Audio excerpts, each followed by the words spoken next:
नमस्कार मित्रांनो mechanical engineering साठी नगर परिषद या एग्जाम मध्ये एन्व्हायरमेंटल इंजिनिअरिंगचा काही सिलेबस टाकलेला आहे जो की योग्य देखील आहे बिकॉज ज्या लेवलला काम करायचं आहे त्या लेवलला water supply, sanitation, solid waste management आणि पोल्युशन कंट्रोल या गोष्टी इम्पॉर्टंट आहेत.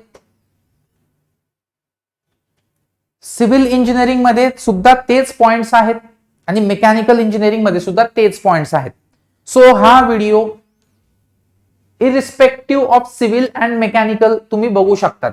Whether you are a civil engineer and और यू आर मेकॅनिकल इंजिनियर, दोघांसाठी हा व्हिडिओ कामात येणार आहे.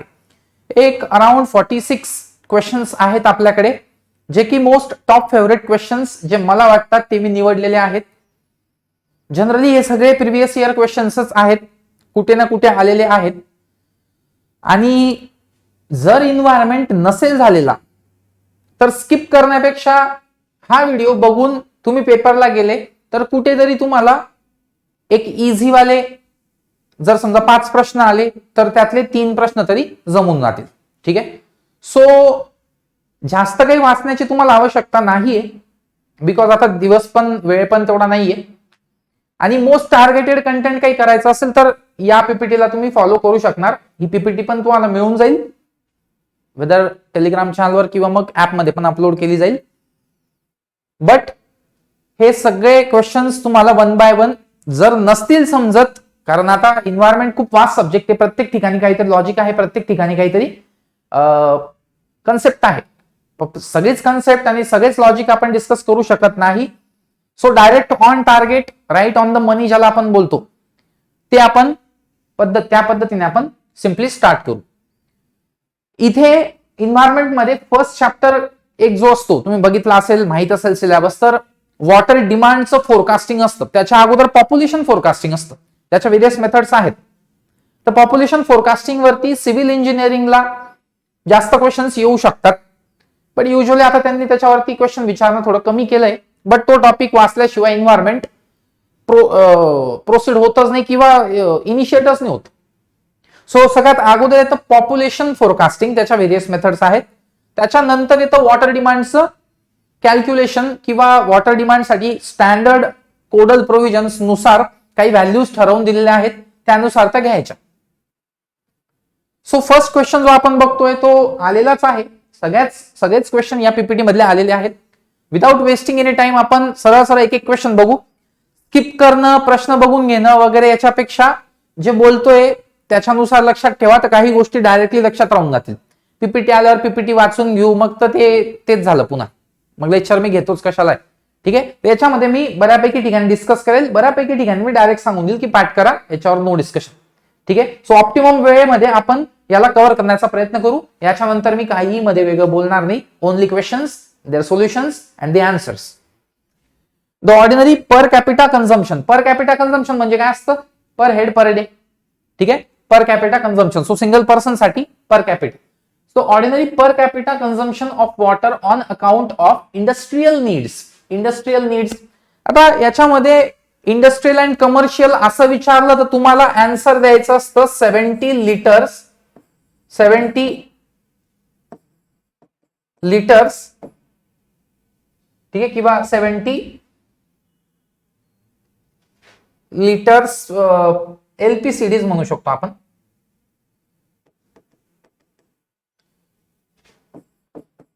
ठीक आहे. 70 एलपीसीडी ही सिम्पली काय व्हॅल्यू आहे? ही जवळपास 20 ते 25% असते टोटल डिमांडच्या, त्या हिशोबाने ती काढलेली. ठीक आहे. 20 to 25%. या क्वेश्चनचं सिंपल आन्सर आहे 50 एलपीसीडी, जे की तुम्हाला डायरेक्टली येईल एक्झामला. So please focus on that. ठीक आहे. So on account of industrial needs of a city is generally taken as. सो इंडस्ट्रियलच्या अकाउंट मध्ये विचारलं तर 50 एलपीसीडी द्यायचं. इंडस्ट्रियल अँड कमर्शियल असं विचारलं कंबाईन तर 70 उत्तर द्यायचं. हा एक टेबल आहे ज्याच्यामध्ये दिला एक cinema and concert hall 15 per seat 15 LPCD. Factories मध्ये 50 पर वर्कर, जे की आपण बघितलं. ठीक आहे. त्याच्यानंतर hospitals with less than 100 bed, 100 बेडच्या खालचं hospital 340 per bed, 450 per bed. Hospitals with more than 100 beds. कारण मग काय होतं की पर बेड तर ठीक आहे, बट जसं तुमचं नंबर ऑफ बेड्स वाढतील तसं जो एक्स्ट्राचं वॉटर आहे, ओव्हरहेड वॉटर रिक्वायरमेंट ती वाढत जाईल. त्याच्यामुळे मग ते ऍडिशन होत जाते. हॉस्टेल्स मध्ये 135 पर डे डोमेस्टिक रिक्वायरमेंट सरळ सरळ एका व्यक्तीची. हॉस्टेल्स डबल झाले. हॉटेल्स म्हटलं तर 180 पर बेड, जेवढा बेडचं हॉटेल असेल तेवढं. मेडिकल क्वार्टर्स म्हणजे मेडिकल स्टाफ जिथे राहतो त्या स्टाफला, तर ऑब्व्हियसली पर कॅपिटाची डिमांड आली तिथे. एक व्यक्तीला दैनंदिन जीवनामध्ये किती पाणी लागतं, that is the case. Therefore the 135 value can be seen again and again whenever it comes to residential thing किंवा मग accommodation thing. So this hostel is an accommodation thing. Okay, so this hostel, medical quarter, these are simply accommodation thing. Offices मध्ये आपण त्याच्यामध्ये आंघोळीचं वजा होऊन जातं, तिथे फक्त टॉयलेटरीज वगैरे होऊन जातं, बेसिन, वॉश बेसिन वगैरे तेवढं. त्याच्यामुळे तिथे डिमांड कमी होऊन जाते. वॉशिंग क्लोथ्स ते पण कमी होऊन जातं. रेस्टॉरंट्स 70 पर सीट, स्कूल्स 45 पर स्टुडंट. रेस्टॉरंट म्हटलं म्हणजे थोडी साफसफाई जास्त ठेवावी लागते, चांगली ठेवावी लागते. त्याच्यामुळे तिथे डिमांड ऑफिसेसच्या तुलनेत थोडीशी जास्त आहे. तुम्ही म्हणणार की सर ऑफिसेस नाही ठेवावं लागत का? ऑफिसेसमध्ये लोक येऊन जेवत नाही, ठीक आहे. तर या गोष्टींचा क्युम्युलेटिव्ह जर आपण बघितला इफेक्ट तर तो वाढतो. सो हा table is very important. So हे नोट करा, याच्यावरती क्वेश्चन येऊ शकतो. चला next question second. In India as per Indian standards water consumption per capita per day for domestic purpose in city area is. बघितलं आपण, domestic purpose in city area म्हणजे प्रति माणसाला किती? Obviously 135 litre per day. Answer is D. ठीक आहे, दिस is the correct answer. चला next one. The suitable layout of distribution system for a city with roads of rectangular pattern is. वेगवेगळ्या प्रकारच्या systems असतात डिस्ट्रीब्युशन सिस्टीम्स. म्हणजे elevated service reservoir म्हणजे जी पाण्याची टाकी असते, त्या पाण्याच्या टाकीपासून वेगवेगळ्या ठिकाणी पाणी प्रोव्हाइड करायचं असतं. सो ती कोणत्या सिस्टीमने, जसं पाईप डिस्ट्रीब्युशन नेटवर्क असतं, कोणत्या पर्टिक्युलर डिस्ट्रीब्युशन मेथोडॉलॉजीने, जसं तुम्ही आता फ्लुइड मेकॅनिक्स तुम्हाला असेलच, फ्लुइड मेकॅनिक्स मध्ये शिकले असणार. पाईप नेटवर्क्स मध्ये मग तुमचा 3 रिझर्वायर प्रॉब्लेम येतो. हार्डी क्रॉस मेथड आहे, iteration process to find out the residual heads वगैरे वगैरे, आणि कुठे किती पाणी जाईल, डिस्चार्जेस वगैरे सगळ्यासाठी. So the suitable layout of distribution system for a city having roads of rectangular pattern. आता बघा, in a city for roads radiating from centre most suitable layout will be a radial system. Dead end system कधी use होतं त्याच्यामध्ये काय दिलंय? Grid iron system उत्तर याचं A. Okay, dead end system, ring system आणि रॅडियल सिस्टीम. ग्रिड सिस्टीम आणि ring system हे एक्सप्लेन केलेलं आहे. डेड एंड सिस्टीम म्हणजे काय? सुटेबल फॉर ओल्ड टाउन्स, हे तुम्हाला येऊ शकतं. And cities having no definite pattern, याच्यावरून प्रश्न येऊ शकतो की जेव्हा there is no definite pattern for a city, म्हणजे कसं पण वाढते शहर. आता जनरली टाउन प्लॅनिंग डिपार्टमेंट जे आहे ते असं अलाउ करत नाही एक्सपान्शन. ओके, आता एक पर्टिक्युलर प्रॉपर लेआउट मध्येच ते अलाउ केलं जातं. सो रॅन्डमली कुठे पण घरं बांधले गेले, या प्रकारे ते होत नाही आता, आधी सारखं नाही राहिलं. त्याच्यामुळे नो डेफिनेट पॅटर्न. तर डेड एंड सिस्टीम्स, याचे काही डेड एंड सिस्टीमचे खूप सारे लिमिटेशन्स आहेत. ठीक आहे, सो तो मुद्दा सोडा. पण कोणतं कुठे यूज करायचं? ओल्ड टाउन्स, त्याच्यामध्ये डेड एंड सिस्टीम दिसू शकतात, बिकॉज तिथे हा हजार्ड मॅनर मध्ये एक्सपान्शन झालेलं आहे. Grid system suitable for cities with rectangular layout. Rectangular layout मध्ये ग्रिड सिस्टीम तुम्ही घेऊ शकतात. Ring system, the supply main is laid all among the peripheral roads and sub main branch out from the mains. Ring system मध्ये काय आहे? Supply main is laid all among the peripheral roads and sub main branch out from the mains. म्हणजे हा road आहे, तर याच्या बाजूने हा मेन म्हणजे पाईप जाईल आणि मग इथून तुम्ही ते घरांना सिम्पली देणार, असं लाईक दिस. सो इथे आपण कधीतरी बघितलं असेल की रोड बनून गेल्यानंतर खोदतात बॉस, रोड बनून गेल्यानंतर हे खोदतात, असं बघितलं असेल. आणि रोडला मग खड्डे पडून जातात. याला काय ऑप्शन विचार करा. सो आता इथे तुम्हाला क्वेश्चन वर डाऊट असेल, suitable layout for distribution system for a city with roads of rectangular pattern. तर रेक्टँग्युलर पॅटर्न साठी काय आला पाहिजे उत्तर?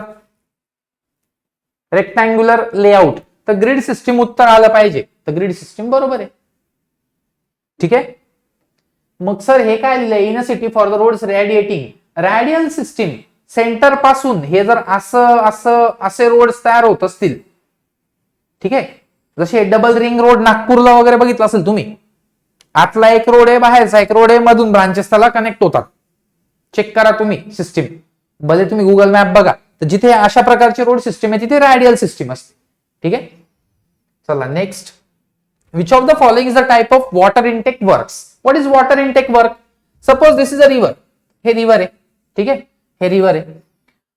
आता तुम्हाला इथे इथे वॉटर ट्रीटमेंट प्लांट तुम्ही घेतला, water treatment plant. Sewage treatment प्लांटला एसटीपी बोलतात, वॉटर ट्रीटमेंट प्लांट डब्ल्यूटीपी. मग वॉटर ट्रीटमेंट प्लांट इथे घ्यायचा आहे म्हणजे याचा अर्थ काय? पाणी घ्यायचंय, त्याला प्रोसेसिंग करायचंय आणि पुरवठा करायचा आहे. सो ऑब्व्हियसली तुम्हाला इथून वॉटर घ्यावं लागेल. कुठून? रिव्हर मधून. तुम्ही जर रिव्हर मधून वॉटर उचललं तर त्याला रिव्हर इनटेक बोलतात. जॅकवेल ऐकलं असेल. ठीक आहे. सो इथं एक या प्रकारे इनटेक घेतला जातो, म्हणजे तिथून पाणी उचलायचंय थोडक्यात. सो रिव्हर मधून रिव्हर इनटेक असतो. लेक जर आपण पाण्याचा सोर्स म्हणून बघत असू, लेक असेल एखादा, तर लेक मध्ये इनटेक राहील, that will be lake intake. Reservoir असेल म्हणजे डॅम असेल, फरक आहे दोघांमध्ये, लेक आणि रिझर्वायर. आता जनरली लोक असं आहे की कुठेही जर डॅम कन्स्ट्रक्ट केला त्याच्या बॅक साइडला एक लेक तयार होतो लेक, बट त्याला रिझर्वायर बोलतात. इट इज अ स्टोरेज किंवा रिटेन्शन. सो रिझर्वायर मधून जर इनटेक असेल गेट वगैरे लावून तर त्याला रिझर्वायर इनटेक बोलतात, आणि कॅनल मधून पाणी लिफ्ट करत असणार तर कॅनल इनटेक बोलतात. बट ओव्हरऑल मुद्दा काय आहे? पाणी जिथे अवेलेबल आहे तिथून त्याला घ्यायचं. सो चारही प्रकारचे इनटेक पॉसिबल आहेत, म्हणून B answer. But what is intake ते तुम्हाला कळलं असेल. तुमचं ते जे इनटेक असतं, सम्प वेल आणि जॅकवेल असं त्याला सिंपली बोलतात. ठीक आहे. पंप हाऊस नावाची गोष्ट असते जे मेकॅनिकल इंजिनियर्सला इझिली कळते, आपल्या सिव्हिल इंजिनियर्सला पण ती कळते, ज्याच्यामध्ये पंप सेट असतो सगळं, म्हणजे पंपिंग मशिनरी असते त्याच्यामध्ये. आणि ती पंपिंग मशिनरी काय करते? सिंपली पाणी उचलते संप मधून. ज्यावेळी इनटेक वेल, ज्यावेळी तिथेच पंप हाऊस असेल, म्हणजे इनटेक वेल आणि ते एकत्र असेल विथ पंप हाऊस, त्याला तुम्ही जॅकवेल बोलणार.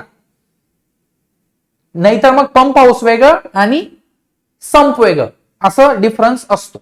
ठीक आहे. सो काही वेळा फक्त इनटेक वेल असते तिथे आणि पंप हाऊस वेगळीकडे असतो, म्हणजे दुसरं स्ट्रक्चर असतं, नाही तर मग एकाच ठिकाणी असतं. जनरली आपण जॅकवेलच प्रेफर करतो, बट छोटा मायनर डिफरन्स आहे. सो जॅकवेल मध्ये काय असणार आहे? सिंपली हा रिव्हर इनटेक आहे ना, इथे पंप हाऊस असणार आहे. बट आपल्याला काय आहे, तिथे ते सुटेबल पाहिजे तेवढं, म्हणजे ते साईट कंडिशन नुसार बदलतं की पंप हाऊस तिथेच घेऊन घ्यायचा, जॅकवेल मध्येच करायचं सगळं, की मग वेगळं सेटअप लावायचं. तर ते डिपेंड करतं साईट नुसार, तर तो मुद्दा सोडून द्या. बट इनटेक म्हटलं म्हणजे तिथे तुम्हाला पाणी तिथून तुम्ही उचलणार आहेत, मग पंप लावून तुम्ही पाणी उचलणार. मग तुम्ही पंप लावून रिव्हर म्हणून उचला, रिझर्वायर म्हणून उचला, कुठूनही उचला. This is simply intake. हे बघा, basic function of intake structure is to help in safely drawing water from the withdrawing actually हे safely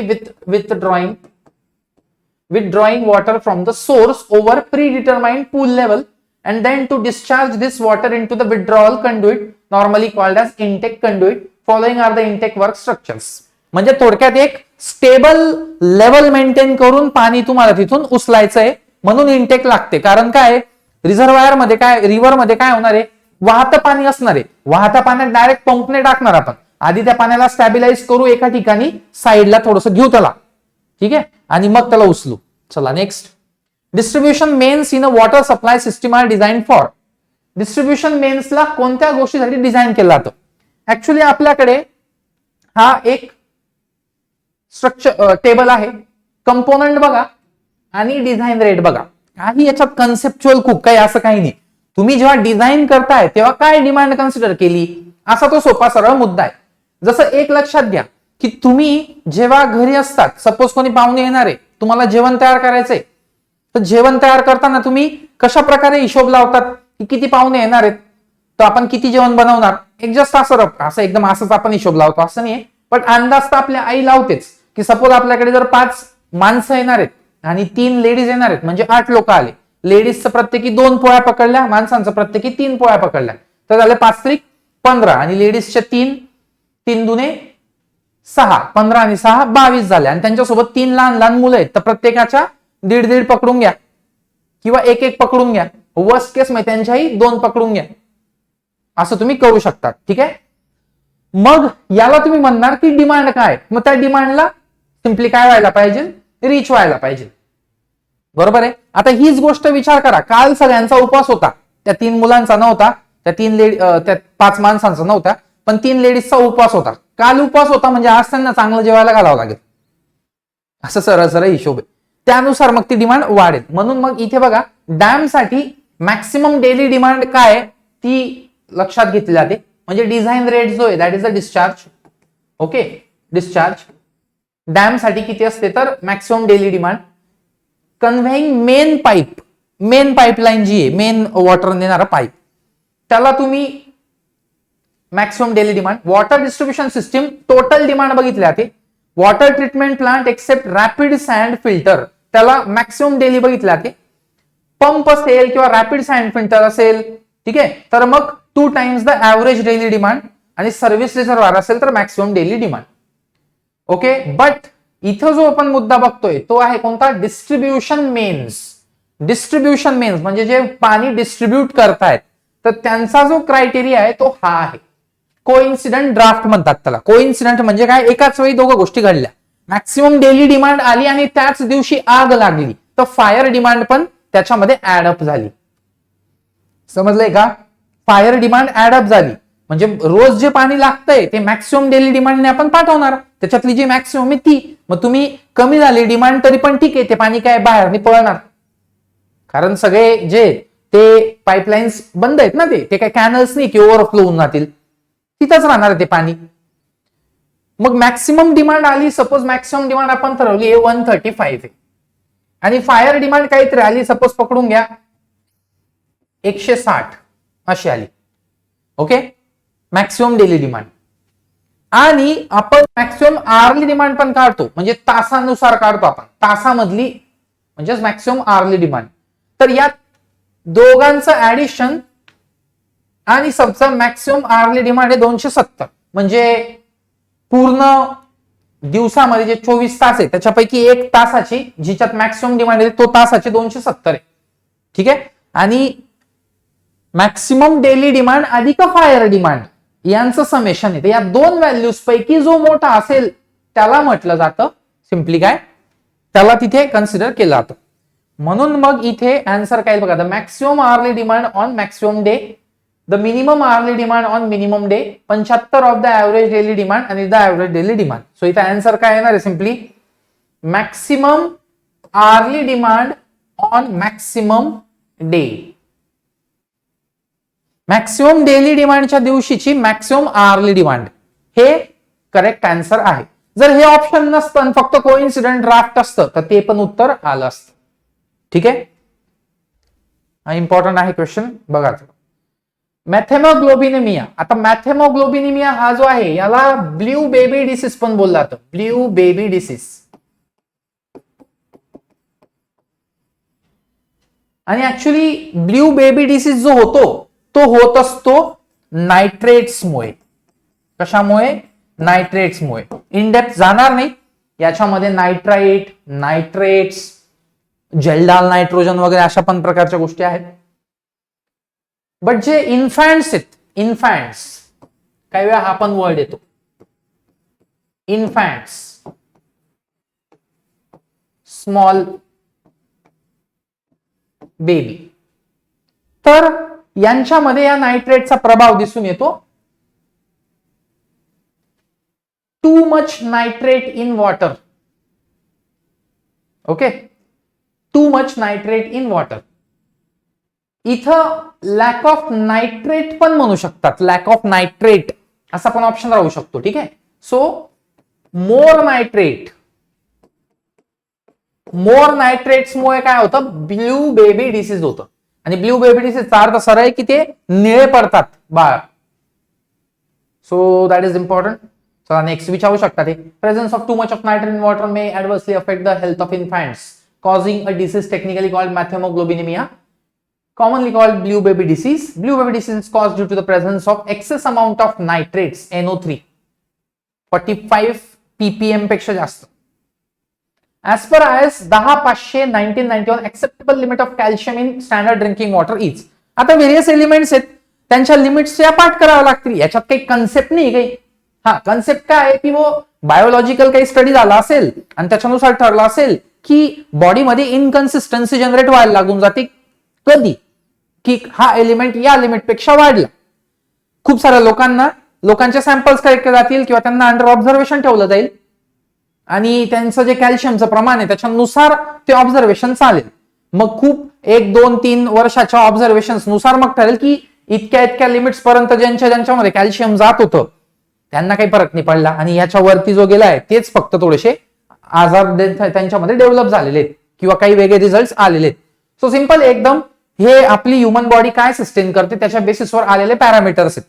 सो काय एक्सेप्टेबल लिमिट आहेत. आपलं काम काय, आपलं काम हा 75च का 0.3च का हे नाहीये. आपलं काम आहे पाण्यामध्ये या लिमिट्सला एक्सेप्टेबल लिमिट्सच्या खाली ठेवणं, म्हणजे या व्हॅल्यूजला लिमिट्सच्या आतमध्ये ठेवणं. सो दॅट आपण ज्यांना पाणी पुरवतोय आणि ते बिंदास आपल्यावरती भरोसा ठेवून ते पाणी पितायत त्यांना प्रॉब्लेम नको व्हायला. मी माझ्या घरामध्ये म्हणजे एकदा हे वाक्य वापरलेलं आहे की इंजिनियर्स असतात बॉ आणि त्यांना पण कळते त्यांची जबाबदारी की आपण पूर्ण शहराला पाणी पुरवठा करतोय बॉ, तर आपण हे पाणी थोडंसं स्ट्रिक्टली याच्यावरती क्वालिटी कंट्रोल ठेवावा, सगळ्या प्रोसेस प्रॉपरली फॉलो कराव्या. अशा हलगर्जी लोक तिथे नाही आहेत बॉ. 20-20, 25-25 वर्ष सर्व्हिस झालेले इंजिनियर्स तिथे आहेत. ठीक आहे, आणि ते त्यांच्यावरती पूर्ण वॉच ठेवतात की पाणी कसं जातंय बॉस. त्याच्यामुळे बिलकुल 0 एरर वालं पाणीच बाहेर पडतं. बट काही वेळा काय आहे की आपलेच लोक, तुम्ही आम्ही आता सारखेच, आपलेच लोक हलगर्जीपणा करून टाकतात आणि मग त्याच्यामुळे डायरिया वगैरे असे इश्यूज सुद्धा झालेले आहेत. काही शहर असे आहेत ज्यांचे नावं रिसेंटली बदलवलेले आहेत, त्या शहरांमध्ये हे प्रॉब्लेम झालेले. ठीक आहे, त्याच्यामुळे हे इम्पॉर्टंट आहे की आपण कोणाला तरी हे पाणी पाचतोय, ठीक आहे, आपण तरी असं खराब पाणी पिऊ का. बाहेर जातो आपण, हॉटेलमधलं पाणी चांगलंच असतं पण आपण काय करतो, बिस्लरी मागवतो का, because we don't want any risk. And कोणीतरी आहे आपल्यापैकीच की ते हे काम करतायत and we don't want to take risk. ठीक आहे, सो लक्ष द्या व्यवस्थित की आपल्याला हे समजायला पाहिजे, म्हणून हे महत्वाचं आहे. Calcium acceptable limit 75 milligram per litre. mg per litre is nothing but parts per million. So ppm मध्ये जर व्हॅल्यू आली तर काही वेगळं नाहीये. आयर्न अँड मॅग्नीज बोलतोय, magnesium is different, manganese is different. Magnesium is mg, manganese is mn. I hope you know it. Iron and manganese 0.3 mg per litre. Arsenic germanium वगैरे ऐकले असतील. Arsenic 0.05 mg per liter. So these are the values. You simply have to remember these values. There is nothing to be explained here. So हे लक्षात ठेवा, fluoride वगैरे, फ्लोराईडचे teeth मॉटलिंगचे disease होतात जर fluoride वाढलं तर. ठीक आहे, सो बघा ते acceptable limit of calcium in standard drinking water is. So what is the answer? The सरळ answer is 75 mg per liter. So this is the correct. तुम्हाला अभ्यास करायचा बरं, मी उत्तर बघू शकतोय, मला काही गरज नाही या लिमिट्स पाठ ठेवण्याची. I am in irrigation. I am not posted on water supply plant किंवा सिवेज ट्रीटमेंट प्लांट किंवा कुठे. I am in irrigation. So there is no need to memorise this table, at least for me, because we are storing the water, conserving the water in the reservoir, and you can provide intake structure in the reservoir and then treat that water and then pass it to the citizens or say people. So it is your work. So तुम्ही ते बघा, जो कोणी तुम्ही असणार आहे तर तुम्ही या प्रकारचे तुम्हाला लिमिट्स इम्पॉर्टंट आहेत.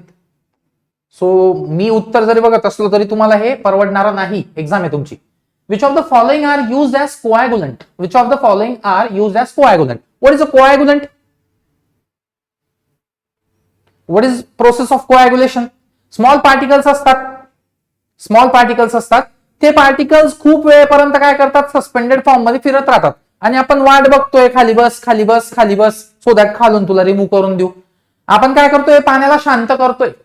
आपल्या घरी कधीही जर आपल्याला ट्रीटमेंट करायची असेल, तुमच्या आईने किंवा वडिलांनी कधीतरी ही प्रोसेस केलेली असेल की टिपामध्ये किंवा मोठ्या भांड्यामध्ये सिम्पली काय केलंय, पाणी भरलेलं आहे.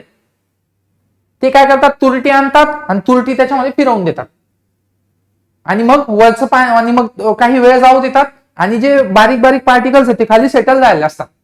तेव्हा तुरटी मारायचं काम काय, तुरटी मारलं तर लहान पार्टिकल्स जवळजवळ येतात आणि मोठे पार्टिकल्स फॉर्म होतात जे की हेवी होऊन जातात आणि ते सेटल होऊन जातात. अनलाइक स्मॉल पार्टिकल्स जे की सस्पेंडेड फॉर्म मध्ये फक्त इकडे तिकडे फिरत राहतात, ते बसतच नाही खाली. मग त्यांना हेवी करण्यासाठी आपण कोॲग्युलंट वापरतो आणि हे 4 प्रकारचे कोॲग्युलंट्स सिम्पली आपण यूज करतो, म्हणजे हे 4 आहेत. सो फिल्टर, ॲलम म्हणजे तुरटी, कोपराज क्लोरिनेटेड कोपराज आणि sodium aluminate. So the answer is A. सगळेच्या सगळे आहेत. सॉरी डी म्हटलंय का, 1 2 3 4. अच्छा, पहिल्यामध्ये नाही, ऑल म्हणजे 1 2 3 4. ऑल म्हणजे 1 2 3 4 सगळेच आहेत ते. ठीक आहे, मी फक्त ऑप्शन मध्ये मला वाटतं इथे 1 पण होता बा, म्हणून माझ्याकडून ते वरती झालं. All are there. All of these हे डी मध्ये दिलंय. काही वेळा 1 मध्ये पण असतं, लक्ष द्यायचं. ऑलवेज ऑल ऑफ दीज हे लास्टला नसतं, हे नेहमी लक्षात ठेवा. कधी कधी सी ला टाकू शकतात, ए ला टाकू शकतात, तर ऑल ऑफ दीज वाटले तर डी ने देऊन द्यायचं. असं चुकवलेलं आहे लोकांनी.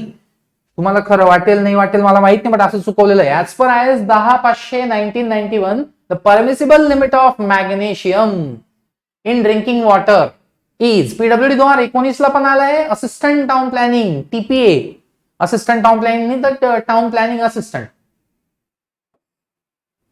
टीपीए. सो काय लिमिट आहे, permissible limit of magnesium in drinking water. Again that answer is C. मॅग्नेशियमची लिमिट काय आहे, सिम्पली 100 mg पर लिटर. पाठ करावं लागेल. Temporary hardness in water is caused by, what is temporary hardness? Temporary hardness is the hardness that can be removed by simple boiling. ठीक है, temporary hardness म्हणजे काय, removed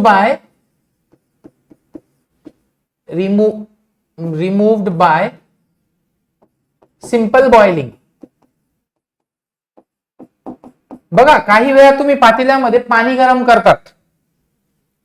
करतात आणि ते जे पातेलं आहे ते व्हाईट होऊन जातं, व्हाईट पॅचेस त्याच्यावर येऊन जातात. What is that? That is the temporary hardness. That is bicarbonates. That is the temporary hardness. काही वेळा चांगलं पाणी असतं आपलं, पण त्याच्यात आपण अंडे बॉईल करतो.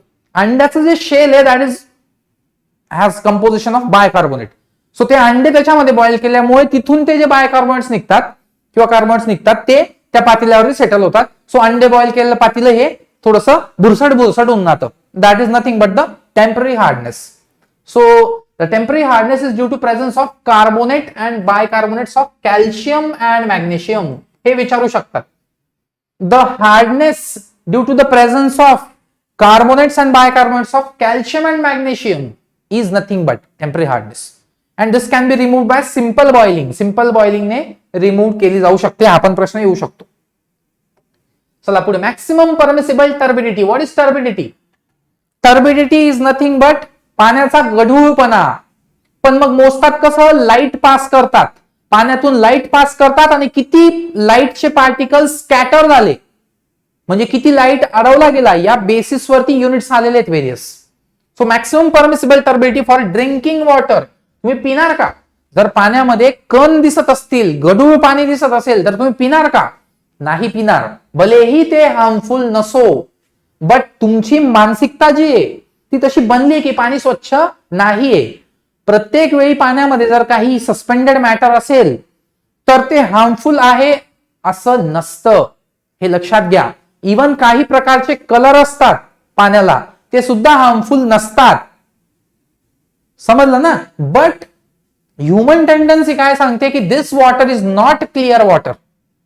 And to counter this things or to check these things in daily life, many people choose to have glass bottles in their houses, or they drink water by glasses made of glass. Means glassware ने ते पाणी पितात, स्टीलच्या glass मध्ये पित नाही, तांब्याच्या glass मध्ये पित नाही, in order to have a look on that clarity of water. So turbidity is not at all acceptable. Whether it is harmful or not harmful, it is not acceptable because people will always complain about that. Even it is not harmful, it looks to be harmful. So maximum permissible turbidity for drinking water किती असणार आहे? तर answer is B. So it is 5 to 10 parts per million म्हणजे mg per liter. 5 ते 10 ppm. लक्षात ठेवा value. The suspended solids present in water may give color to the water which is known as. आता एक असतो true colour, एक असतो apparent colour. ठीक आहे, ऍक्च्युअली त्यांच्याकडे बनवायला काही नव्हतं, दोनच प्रकारचे कलर असतात, ट्रू कलर आणि अपरंट कलर. सो बघा, डिझॉल्व्ड सॉलिड्स मुळे ट्रू कलर येतो. What are dissolved solids? Dissolved solids म्हणजे जे पाण्यामध्ये विरघळले जातात, they are all dissolved solids. Like तुम्ही काही एखादी गोळी आणली that is of blue colour and you put it into that glass of water and the water becomes bluish. That will be the dissolved solid. Okay. But suspended जे ते apparent color देतात. म्हणजे ते suspended solids जर remove केले तर सरळ सरळ काय होऊन जातं, त्याचा पाण्याचा कलर चालला जातो. म्हणजे जसं काही पार्टिकल्स प्रेझेंट आहेत, तर अंडर लाईट त्यांचा कलर वेगळा दिसेल, पण ते पार्टिकल जर गाळून टाकले तर लगेच तो कलर गायब होऊन जाईल. सो खरा कलर आणि जस्ट एक दिखावा वाला कलर असा तो मुद्दा आहे. सो ट्रू कलर आणि अपॅरंट कलर म्हणजे दिखावा, ठीक आहे, छलावा. अपॅरंट, फेक, फिक्टिशियस म्हणू शकतो आपण त्याला, फिक्टिशियस. सो या प्रकारचे कलर. सो डिझॉल्व्ड सॉलिड्स मुळे कोणता कलर येतो पाण्याला? तर ट्रू कलर येतो. सस्पेंडेड सॉलिड्स मुळे कोणता येतो? अपॅरंट येतो. विचारलं कोणतं? सस्पेंडेड. सो कोणता येईल? Apparent. Very easy. Alum as a coagulant is found to be most effective when pH range of water is. What is the pH range so that alum works properly? असा तो प्रश्न आहे. alum तुम्ही use करतायत पाण्यामध्ये. Other पण कोएगुलंट बघितले, कोप्रास बघितला, क्लोरिनेटेड कोप्रास बघितला, ॲलम बघितलं, सल्फेट बघितला, एक सॉरी अल्युमिनेट बघितला, सोडियम अल्युमिनेट, सोडियम नाही कॅल्शियम, आय थिंक कुठला होता?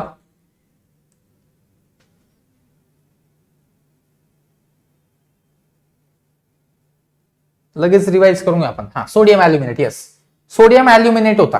मग हे 4 प्रकारचे कोएगुलंट्स आहेत, बट मग यूज कुठला करायचा? तर इथे सरळ सरळ रेंजेस दिल्यात. ॲलम कधी यूज करायचा? 6.5 ते 8.5च्या पीएच रेंज मध्ये ॲलम यूज करायचा. कोप्राज कधी यूज करायचा? तर 8.5 अँड अबव. फेरिक सल्फेट कधी यूज करायचा? 4 ते 7 अँड 9. ठीक आहे. आणि फेरिक क्लोराइड 3.5 टू 6.5 किंवा मग greater than 8.5. So narrow range is there, 6.5 to 8.5. So alum ची रेंज इंपॉर्टंट आहे. So the answer is what? Answer is simply C, 6.5 to 8.5. हे थोडंसं बदलवून देतात, 6 ते 8च्या दरम्यान किंवा 6.5 ते 8.5च्या दरम्यान, लक्षात ठेवा. ठीक आहे. पुढे chlorine demand of, wide range नाही आहे, स्मॉल रेंज आहे, 2 pH ची रेंज आहे फक्त. Chlorine demand of water is equal to applied chlorine, residual chlorine, sum of applied and residual chlorine, difference of applied and residual chlorine. What is the chlorine demand? The answer of this question is very simple. It is applied chlorine minus residual chlorine. ठीक आहे, applied chlorine minus residual chlorine. आता simple थोडंसं logic सांगून देतो की काय बेसिसवर हा फॉर्म्युला आहे.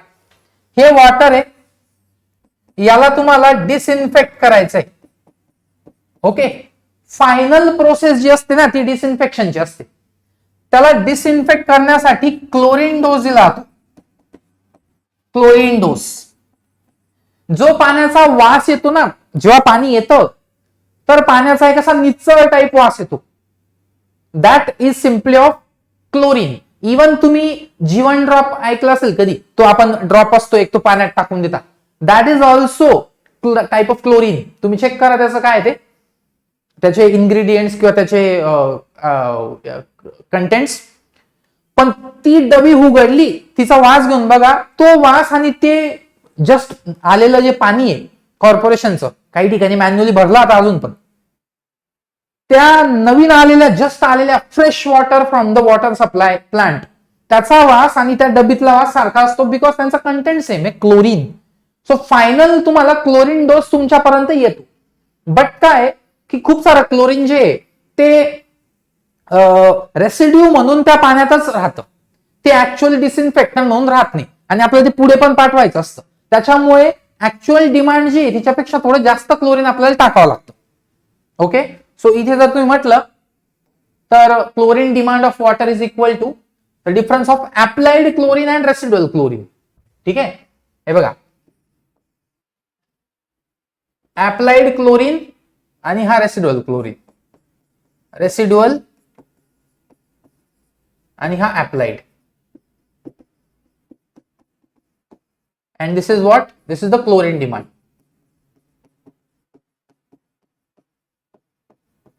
चला next. The most ideal disinfectant used for drinking water is chlorine, obviously. हा सिंपल क्वेश्चन येऊ शकतो एक्झामला. pH value of drinking water should be, किती पाहिजे pH व्हॅल्यू? जर आपण पाणी पितोय तर pH व्हॅल्यू किती पाहिजे? 6.5 ते 8.5. म्हणजे वॉटर कसं पाहिजे, ऍसिडिक का बेसिक? जवळपास न्यूट्रलच्या आसपास 7 पर्यंत असतं ना, 7च्या खाली बेसिक, त्याच्यावर ऍसिडिक का उलट झालं? बघा, लक्ष द्या कसं असतं.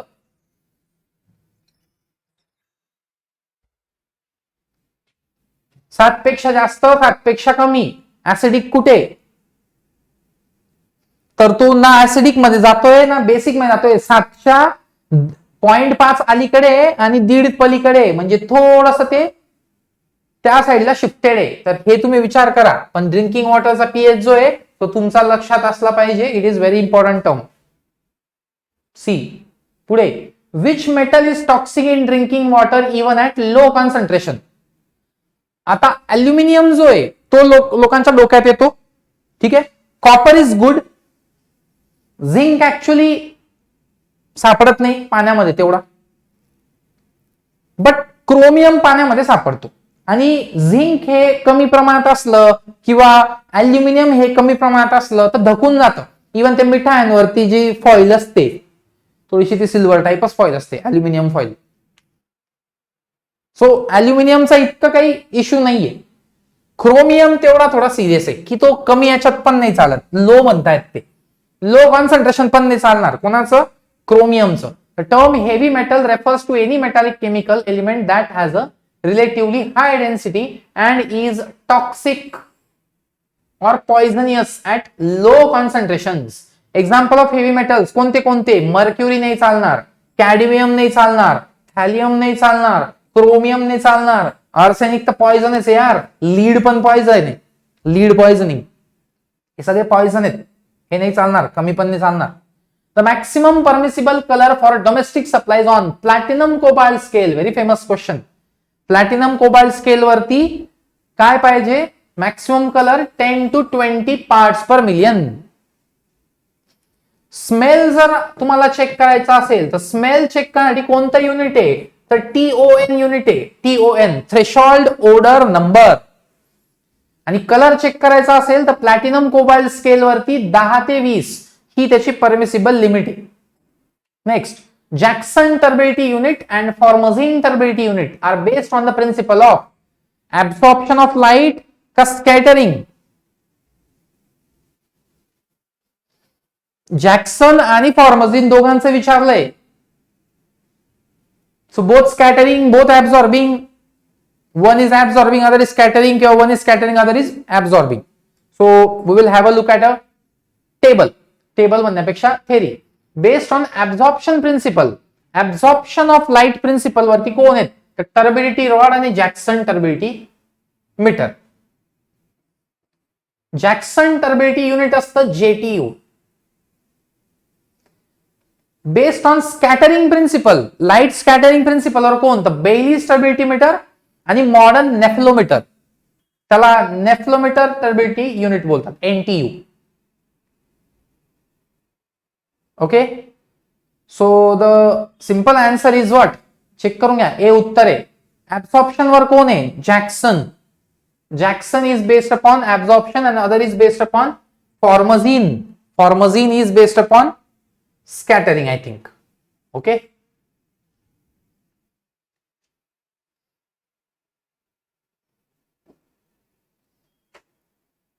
Formazine turbidity unit FTU बोलतात.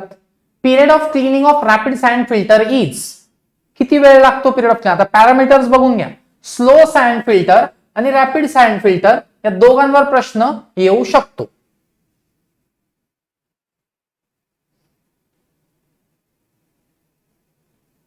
रेट ऑफ फिल्ट्रेशन दिलेला आहे दोघांचा. क्लिनिंगची फ्रिक्वेन्सी दिली 1 ते 3 महिन्यामध्ये स्लो सँड फिल्टर, 24 ते 48 तासात rapid sand filter. So rapid sand फिल्टरची मोर फ्रिक्वेंट क्लिनिंग लागते. स्लो सँड फिल्टरला 1 ते 3 महिन्याच्या आत क्लिनिंग करावी लागते. Effective size and particles, very important, हे येऊ शकतं एक्झामला. इफेक्टिव्ह साईज म्हणजे ऍक्च्युअली हे D10 आहे. आता मेकॅनिकल वाल्यांना कळणार नाही, पण सिव्हिल वाल्यांना कळेल की D10 म्हणजे काय. मेकॅनिकल वाल्यांनी समजून घ्या की D10 जो असतो तो रिप्रेझेंटेटिव्ह पार्टिकल साईज म्हणजे पार्टिकल साईज पकडा तुम्ही. इफेक्टिव्ह साईज अँड पार्टिकल्स तर 0.2 to 0.3 आणि इथे रॅपिड मध्ये 0.3 to 0.55. कोएफिशिएंट ऑफ युनिफॉर्मिटी म्हणजे हे CU असतं. सॉइल वाले पॅरामीटर्स आहेत. मेकॅनिकल वाल्यांनी फक्त लक्षात ठेवा कोएफिशिएंट ऑफ युनिफॉर्मिटी, कारण ही कन्सेप्ट वेगळी, याच्यावरती चॅप्टर्स आहेत आमचे, पूर्ण चॅप्टर.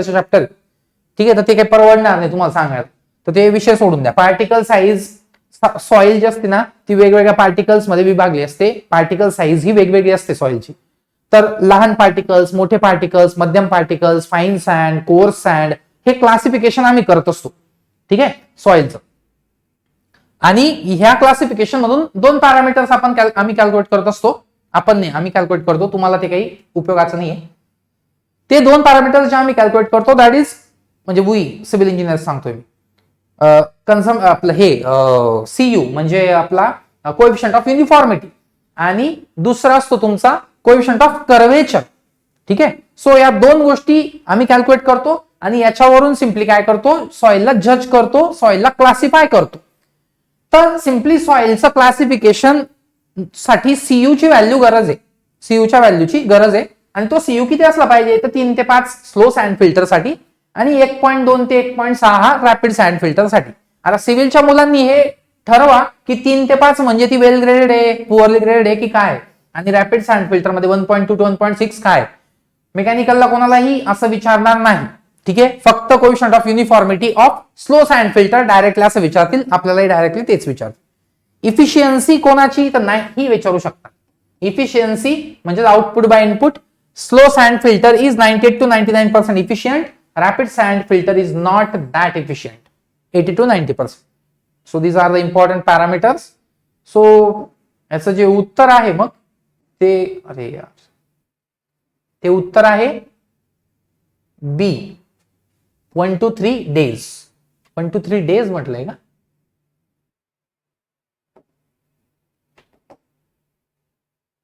बरोबर आहे ना, 1 to 3 days, 24 to 48 hours म्हणजे 1 to 3 days. पुढे तुम्हाला जर नोट्स पाहिजे असेल, नोट्स, तर नोट्स साठी सिंपली तुम्ही या नंबरवरती कॉन्टॅक्ट करू शकता. मेकॅनिकल वाल्यांना मी इन्व्हायरमेंटच्या नोट्स देऊ शकतो. इन्व्हायरमेंट, फ्लुइड मेकॅनिक्स खूप चांगल्या डिटेल नोट्स मी देऊ शकतो कुठल्या एक्झाम साठी तुमच्या. स्ट्रेंथ ऑफ मटेरियल्स, या 3 इम्पॉर्टंट, आणि CPM कन्स्ट्रक्शन प्रोजेक्ट मॅनेजमेंट, या 4 नोट्स मी तुम्हाला प्रोव्हाइड करू शकतो. सिव्हिल वाल्यांना ऑल नोट्स प्रोव्हाइड करू शकतो. सिव्हिल लॉ यांना ऑल नोट्स. सो तुम्ही सरळ सरळ या नंबरवरती व्हॉट्सअप करा, तुम्हाला सरळ सरळ त्या नोट्स लगेच दिल्या जातील. ठीक आहे, एकदा जर रिप्लाय नाही केला तर परत सेम मेसेज करायचा की सर मला नोट्स पाहिजे असं. चला पुढे. Which of the following is not dechlorinating agent. Dechlorinating agent कोणता नाहीये, तर हे डिक्लोरिनेटिंग एजंट्स आहेत सगळे. Sulphur dioxide, sodium sulphate, sodium bisulphate, sodium thiosulphate, sodium meta bisulphate आणि ऍक्टिव्हेटेड कार्बन. सो कोण वेगळा वाटतोय तुम्हाला, कोण वेगळा वाटतोय याच्यात? याच्यात बघा, सोडियम थायोसल्फेट होता, ऍक्टिव्हेटेड कार्बन होता, सल्फर डायऑक्साइड गॅस आणि nitrogen dioxide gas. Sulphur dioxide आहे, नायट्रोजन डायऑक्साइड दिसतोय का? सगळे काय आहेत बघा, एस आहेत सगळे, S S S S S आणि हा ऍक्टिव्हेटेड कार्बन. बस, म्हणजे एक लक्षात घ्या, सल्फर, ठीक आहे, sodium, sulphur, sodium sodium sodium sodium. लक्षात ठेवायला सांगतोय, सोडियम 4 वेळा. मग सोडियम मध्ये सल्फेट, बायसल्फेट, थायोसल्फेट, म्हणजे ते एक एक त्याची व्हॅलन्सी जी आहे ती वाढत चालली बा असंच. आणि मेटा बायसल्फेट, पण सोडियम तर आहे. सल्फर डायऑक्साइड एक आहे आणि ऍक्टिव्हेटेड कार्बन. मग कुठेही नायट्रोजन दिसत नाहीये, म्हणून the answer is B. Not म्हटलंय, नॉट, म्हणून आन्सर इज बी. पुढे, the first stage in water treatment is. Water ट्रीटमेंटच्या या स्टेजेस असतात सिक्वेन्स वाईज. हा प्रश्न येऊ शकतो की सिक्वेन्स काय. पहिले स्क्रीनिंग केलं जातं बेसिक लेवलला, जे पाणी आलंय त्याला गाळून टाका. मग गाळल्यानंतर त्याला काय करतात, ऍक्च्युली एरिएशनची प्रोसेस येते इथे. इथे काय असते, एरिएशन असते. एरिएशन काय असतं, सरळ सरळ या प्रकारचं एक स्ट्रक्चर असतं. इथून पाणी याच्यावर येतं, इथून, आणि इथून फक्त फ्लो होतं. ठीक आहे, लाईक दिस, इथून फ्लो होतं. तर एरिएशन मध्ये काय होतं की पाण्यामध्ये विरघळलेले, डिझॉल्व्ह झालेले जे गॅसेस आहेत ते एअर मध्ये मोकळे होऊन जातात. ते पाणी फ्लो होतं ना, कारण स्टेप वाईज फॅशन मध्ये. तर मग त्याचे जे गॅसेस आहेत ते सगळे निघून जातात. तिथे बऱ्यापैकी वास आणि कलर निघून जातो पाण्याचा बऱ्यापैकी. सेकंड प्रोसेस मध्ये जी कोणती आहे, एरिएशन आहे. त्याच्यानंतर मग काय करतात, सेडिमेंटेशन, म्हणजे पाण्याला शांत ठेवतात, ज्याच्यामध्ये काय होतं, settlement of fine particles. Aeration मध्ये काय करतात, removal of gases, removal of gases. Coagulation मध्ये काय करतात, अलम वगैरे, क्लोरिनेटेड कोपराज वगैरे पीएच व्हॅल्यू नुसार ऍड करून देतात. आणि त्या प्रोसेसमध्ये काय होतं, मग त्या प्रोसेसमध्ये स्मॉल पार्टिकल्स जे सेडिमेंटेशन मध्ये निघाले नाही ते कोॲग्युलेशन मध्ये खाली सेटल होऊन जातात आणि खूप सारा गाळ मग खाली बाहेर सोडला जातो. Forms large particles with fine particles. ठीक आहे. नेक्स्ट येते filtration, removal of physical particles. Physical म्हणण्यापेक्षा इथे फाईन, व्हेरी फाईन पार्टिकल्स.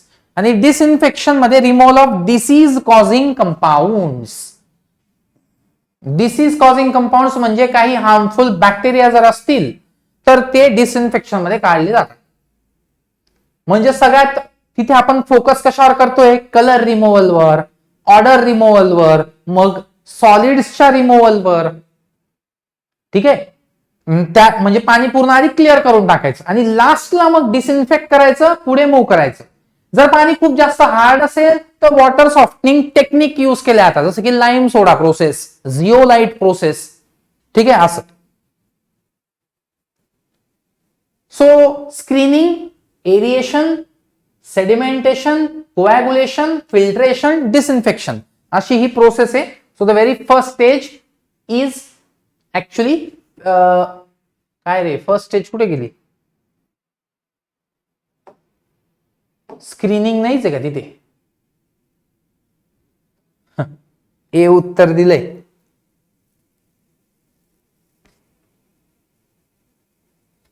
आता याच्यानुसार ए उत्तर दिलं त्यांनी. पहिली जे ते स्क्रीनिंग होते, इथंच लिहून देतो, स्क्रीनिंग, त्याच्यानंतर मग एरिएशन, त्याच्यानंतर सेडिमेंटेशन,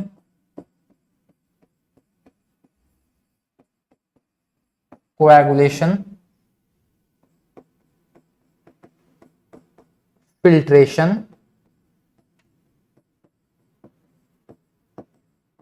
डिसइन्फेक्शन, म्हणजे ऍक्च्युली SASCFD, SASCFD असं हे आहे. So very first process is actually screening. But याच्यात आधी कोणता येतोय मग? स्क्रीनिंग नाही दिलंय त्यांनी, एरिएशन नाही दिलंय, तो ऑब्विसली सेडिमेंटेशन, कोएगुलेशन, फिल्ट्रेशन आणि डिसइन्फेक्शन याच्यापैकी कोणती येईल मग? सेडिमेंटेशन. प्रश्नानुसार बघा, व्हेरी फर्स्ट स्टेज ती नाही आहे, हे लक्षात घ्या. कंटेंट माहित नसलं तर याला फर्स्ट स्टेज मी सांगून दिलं असतं आणि तुम्हाला वाटलं असतं फर्स्ट स्टेज सेडिमेंटेशन आहे. ऑप्शन बदलून गेले तर, ऑप्शन जर असे दिले स्क्रीनिंग, एरिएशन, सेडिमेंटेशन, डिसइन्फेक्शन, तर मग त्यावेळी तुम्ही सेडिमेंटेशन देऊन येणार की फर्स्ट प्रोसेस आपण सेडिमेंटेशन वाचली. तसं नाही ऍक्च्युली. ठीक आहे, हे बघून घ्या. त्या प्रश्नानुसार उत्तर द्या. After which of the following treatment turbidity is maximum? Turbidity केव्हा मॅक्सिमम राहील? क्लोरिनेशन केल्यावर, प्रायमरी सेडिमेंटेशन नंतर, फ्लोक्युलेशन बेसिन मध्ये की सेकंडरी सेडिमेंटेशन नंतर? तर सगळ्यात मॅक्सिमम टर्बिडिटी राहील फ्लोक्युलेशन बेसिन मध्ये, कारण त्याच्यात फ्लोक्स फॉर्म झालेले असतात आणि आपण तो कोएगुलंट पण टाकलेला असतो. त्याच्यामुळे flocculation basin is use for formation of flocs. Flocs म्हणजे असे एकमेकांना चिटकून तयार झाले particles. Through coagulation after this process turbidity is highest. Primary sedimentation causes settling of particles and turbidity reduces. Primary settling मध्ये खूप सारे पार्टिकल्स बसून जातात, सो टर्बिडिटी कमी असते. ठीक आहे. बट सेकंड, जेव्हा तुम्ही हे करतात, कोएगुलेशन करतात, तर कोएगुलेशन मध्ये तिथे टर्बिडिटी वाढते, म्हणून तुम्ही पुन्हा सेकंडरी सेटलिंग करतात, मग तेव्हा कमी होऊन जाते. The water tap of your house is known as. जो वॉटर टॅप आपण युज करतो त्याला बोलतात बिबकॉक. लक्षात ठेवा. पुढे, the length of the main sewer leading to treatment or disposal units is called. आता बघा, हे तुमचे सीवरचे प्रकार आहेत. एक असतो हाऊस सीवर. सीवर म्हणजे काय? एक पाईप जो सिवेज कॅरी करतो, बाकी काही नाही. लॅटरल्स, ब्रांच, सबमेन असं याला बोलतात. मेन सीवर, ट्रंक सीवर किंवा आउटफॉल सीवर. सो हाऊस सीवर कोण? It carries sewage from building to the point of this immediate disposal. Building पासून जो सीवर निघतो, ठीक आहे, चेंबर आहे, सो बिल्डिंग पासून जो निघाला, this sewer is called as the house sewer. मग लॅटरल्स, ब्रांच, सबमेन वगैरे हे इथले असतात. Receive discharge from number of independent houses. हे जे ना, हे ब्रांच आहे. म्हणजे आता या घराचं पण याच्यात येईल, ठीक आहे, इथे असं चेंबर. या घराचं पण इथे येईल, ठीक आहे, लाईक दिस. ओके, या प्रकारे असं येईल. आता पुढे, मेन सीवर, ट्रंक सीवर, it receive sewage from collection system. म्हणजे आता फर्दर हे पुढे जाऊन काय होईल? एक मेन सीवर तयार होईल. हा तुमचा मेन सीवर. हा पाण्याला पुढे कॅरी करून घेऊन जाईल आणि लास्टली तो काय होणार आहे? आउटफॉल सीवर, ज्याच्यामध्ये transport sewage from collection point two sewage treatment plant. मग हा जातोय कुठे? मेन सीवर टू सीवेज ट्रीटमेंट प्लांट. ठीक आहे. मग तो जो सीवर आहे तो आउटफॉल सीवर आहे. मग आता बघा काय विचारलंय, the length of the main sewer leading to treatment or disposal unit is called as. Treatment युनिटला जो घेऊन जातो तो कोण आहे? आउटफॉल सीवर आहे. सोपं आहे ना एकदम. सुरुवातला कोणता आला? हाऊस सीवर आला. मग काय येईल? ब्रांच किंवा लॅटरल सबमेन त्याला बोलणार. त्याच्यानंतर मग कोणता येईल? त्याच्यानंतर तुमचा येऊन जाईल मेन सीवर किंवा ट्रंक सीवर. मेन सीवरला ट्रंक सीवर बोलतात. लॅटरल, ब्रांच, सबमेन एकच आहे. हाऊस सीवर एक आहे. आणि लास्टली मग आउटफॉल. आउटफॉल सीवर काय करतो? जुन्या काळी काय करायचं, कमी सीवेज असलं तर ते डायरेक्ट नदीमध्ये सोडून दिलं जायचं. आणि अजूनही खूप लोक नदीमध्ये डायरेक्टली सांडपाणी सोडतात. त्याच्यामुळे नदीची जी प्रकृती आहे ती खालावते. ओके, सो नदीमध्ये डायरेक्ट न सोडता ऍक्च्युली ते सिवेज ट्रीटमेंट प्लांट मध्ये गेलं पाहिजे. तिथे डिसइन्फेक्शन होईल आणि ते डिसइन्फेक्शन झालेलं पाणी म्हणजे तिची आता जे सिवेज येतं ते एकदम कॉन्सन्ट्रेटेड असतं आणि ते एकदम तीव्र असतं, इंटेन्स असतं. It is very destructive. मग याचं जे डिस्ट्रक्टिव्ह नेचर आहे, याची जी इंटेन्सिटी आहे, याचा जो खतरनाकपणा आहे तो रिड्यूस करायचा की वो थंड घे थोडस. मग त्याच्यावरती ट्रीटमेंट्स केल्या जातात वेस्ट वॉटर ट्रीटमेंट प्लांट मध्ये, WTP मध्ये, आणि मग त्या पाण्याला नदीमध्ये सोडलं जातं. मागे काही स्कीम्स चालवल्या की हे पाणी नदीत न सोडता याला इंडस्ट्रियल पर्पजच्या हिशोबाने बनवून टाकायचं आणि इंडस्ट्रीला हेच पाणी द्यायचं. एक मुलाखत पण तुम्हाला सापडेल नितीन गडकरी जींची, ते या गोष्टीबद्दल बोलत होते. ते बोलत होते कुठली नदी आहे आपली दिल्लीकडून जाणारी ती, त्या नदीची गोष्ट होती. सो आउटफॉल सीवर वगैरे तुम्हाला कळलं असेल. चला ठीक आहे. Sewer pipes carry sewage as gravity conduits are designed for generating self cleansing velocity at different discharge should resist the wear and tear cause due to abrasion. आता बघ, जे सीवर असतात ते पंपने पाणी पंप करतात का? तर नाही. हा, काही ठिकाणी सीवेज उचलायसाठी पंप लागतात, तर ते बिलकुल सेंट्रिफ्युगल पंप नसतात, ते रेसिप्रोकेटिंग पंप यूज केला जातात, ज्यांचा चोकअप होण्याचा चान्स कमी आहे, ढकलवाले, पिस्टनवाले. ठीक आहे, तर केले जरी तरी ते यूज होतात. बट जनरली जे सीवर असतात, म्हणजे जी सीवेज लाईन असते, ड्रेनेजची गटर आपण त्याला बोलतो, ती ओपन असते, तसे बंदिस्त पाईप असतात, त्याला सीवर बोलतात. ते जे सीवर आहेत ते ग्रॅव्हिटी कन्व्हर्ट होऊन काम करतात. म्हणजे तिथे कुठल्याही प्रकारचं काही एक्सटर्नल पॉवर सोर्स नसतो, त्याला ग्रॅव्हिटीने म्हणजेच उताराच्या बेसिसवर ते फ्लो होतात. So they are gravity conductors. ओबे are design for generating self cleansing velocities. Sewer मध्ये जे पाणी फ्लो होत आहे ते काही स्वच्छ पाणी नाहीये, ते घाण पाणी आहे, त्याच्यात सॉलिड्स पण आहेत. ओके, आणि काही ग्रीस अँड ऑइल सारखे मॅटर पण आहेत. सो जर पाणी खूप स्लो फ्लो होत असेल तर हे मॅटर सेटल होईल, आणि जर खूप फास्ट फ्लो होत असेल तर पाईपचा जो इनर सरफेस आहे तो इरोड होईल. म्हणून वेलॉसिटी ही सेल्फ क्लिन्झिंग वेलॉसिटी असली पाहिजे, ऑप्टिमम असली पाहिजे. बट जनरली काय की ही सेल्फ क्लिन्झिंग वेलॉसिटी जी आहे ती मेंटेन करून पण तिकडे म्हणजे ती मेंटेन शक्यतो होत नाही. सो आपण काय म्हणतो, मग ती ऍटलिस्ट एकदा दिवसातून एकदा तरी सेल्फ क्लिन्झिंग वेलॉसिटीने पास व्हायला पाहिजे पाणी, ऍटलिस्ट एकदा. कंटिन्युअसली नाही झालं तरी चालेल, पण दिवसामध्ये एकदा तरी ती वेलॉसिटी रीच झाली पाहिजे. पुढे आपण बघू की सेल्फ क्लिन्झिंग वेलॉसिटी किती असते, घेतली जाते किंवा किती आहे इंडियामधली. बट एकदा तरी ती सेल्फ क्लिन्झिंग वेलॉसिटीला पाणी पास झालं पाहिजे.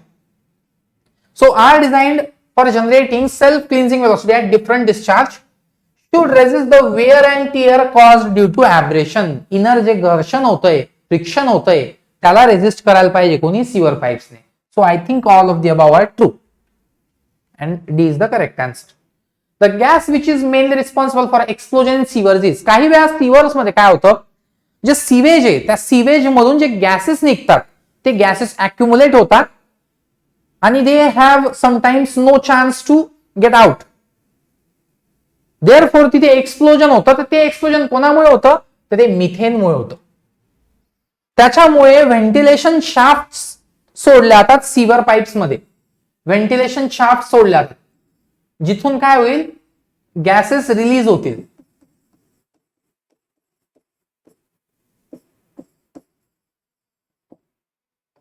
ठीक आहे. So ventilation shaft are provided in the sewers at every. किती अंतरावरती ठेवले जातात? तर सिंपल उत्तर आहे याचं 300 मीटर अंतरावरती व्हेंटिलेशन शाफ्ट का असतात? To remove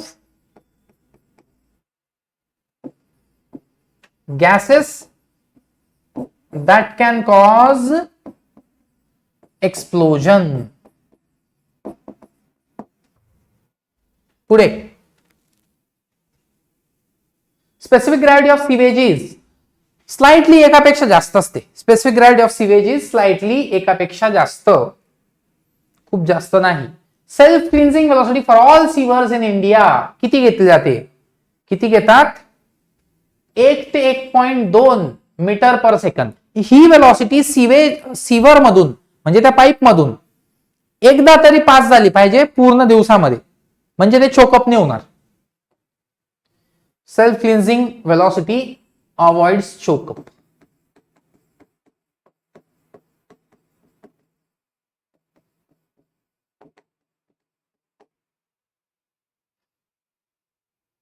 bacteria in sewage are mostly saprophytic bacteria असतात. अनएरोबिक बॅक्टेरिया म्हणजे हवा नसताना काम करणारे. ठीक आहे.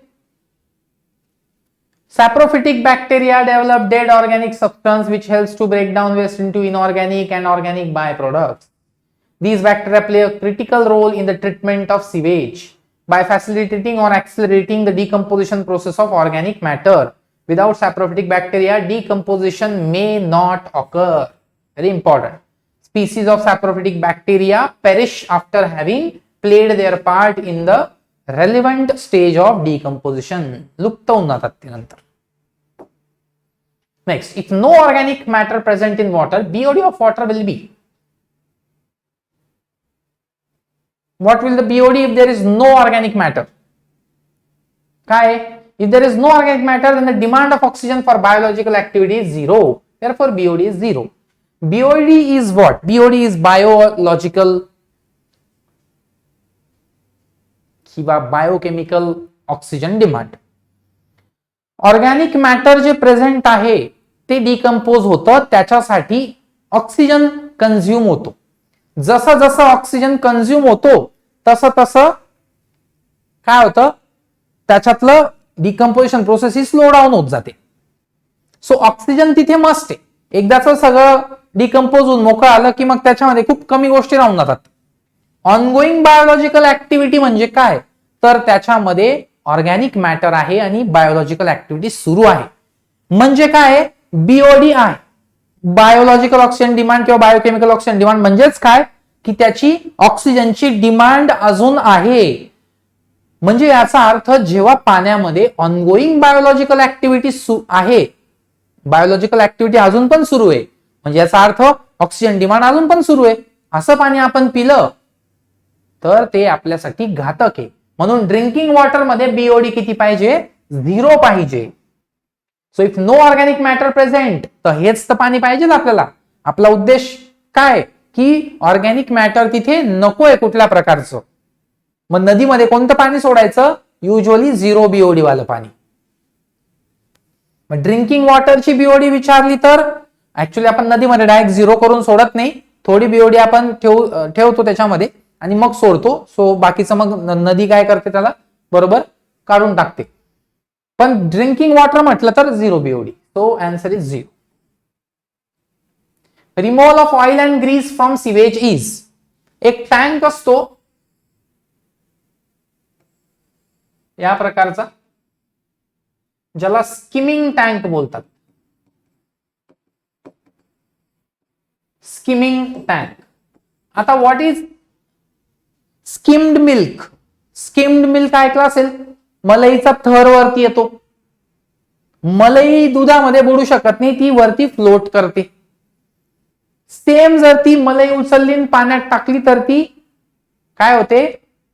फ्लोटच करेल. Because oily and greasy matter आहे.